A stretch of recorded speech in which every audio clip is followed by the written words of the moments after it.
So kilig is like a combination of blushing and excitement. When your crush agrees to play that, pretend girlfriend scenario with you, it's almost a possibility, and that at the moment it could be real. The story, separates the two of you, so you're back to reality.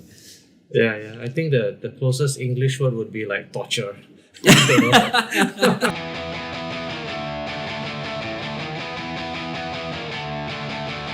It's not too difficult to like fall in love with the character because of what she represents, and to see that. And here he used that youthfulness that you see so much in anime, right? Coming to life and having a cause and a purpose, and fighting a cause that you know that she can't win, because it's such a reflection on what's happening in the world today, and it's really great.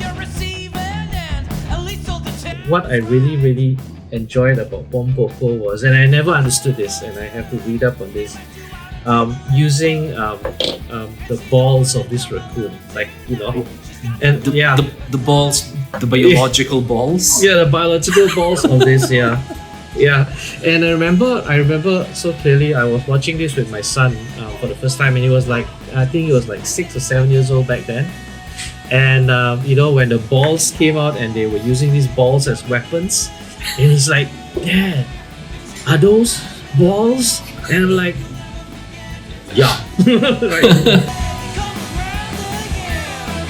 I think one of my favorite scenes didn't even have any dialogue. Is that the girl, I can't remember her name, and she's waiting at a bus stop at night, and it's raining. Yeah. And then next thing you know, there's this big ass cat bear like thing next to her, and they're not, and she gives the umbrella or something like that, and then it's raining, and then Totoro is like very playful, right? He starts to just jump on the floor or something like that, and cause more rains to fall. I don't know, it's just so weird. It's just a scene at the bus stop, and it went on for like 5 minutes.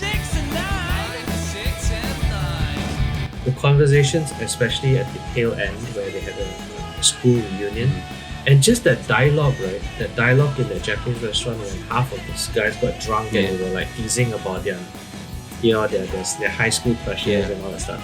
And then they had this walk, and they were at the bottom of this Osaka castle, if I'm not mistaken, and they were just talking about, reminiscing about their experiences growing up, and the conversation is so real. You could almost feel that you could be in there having that same dialogue with people. Yeah. And it just gave you a warm fuzzy feeling, and you're like, why am I feeling like this? It's like feeling, it just reminds you that some of the best stories are the stories that are happening right in front of your eyes. Like maybe, for example, 2 guys talking over Zoom and making mistakes along the way, and feeling nervous about our script because it's not scripted anyway, and wondering whether we have the right lights. Correct. Yeah, exactly. Whether the backlit is too high and all that stuff, and just try to not make a fool out of ourselves. And then you freeze frame at that point, and then a little title will appear in the middle of the frame. 2 guys talking from Studio Ghibli. Yeah. Fear of being idiot, cut tight to face, freeze frame. Boom.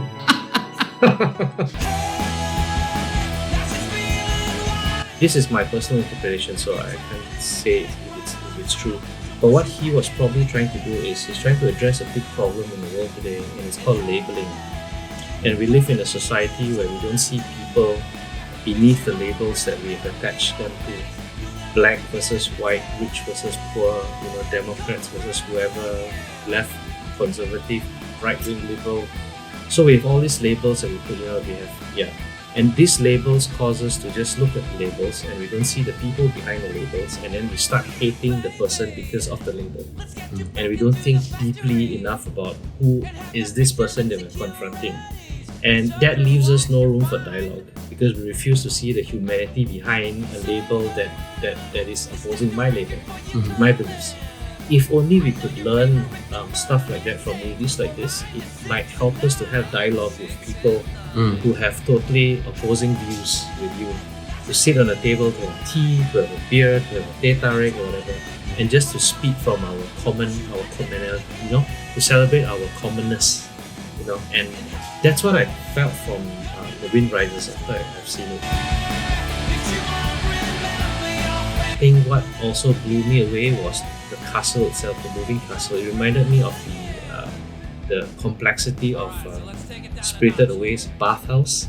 There's so much of things to look at, and I was when the first when I caught sight of the moving castle, I was just staring at it. And back in the days, we were just watching DVDs, we would pause it, right, and all that stuff, and quality wasn't that great, and we were just looking at the details, and I loved it because it was a mashup of steampunk. It was a mashup of post-apocalyptic urban decay. So, but in the area of pure imagination and magic and good storytelling, I think Howl's Moving Castle will be pretty close to, if not better than Spirited Away. Yeah. Oh, wow. That's my 2 cents. Yeah. Cool. Yeah.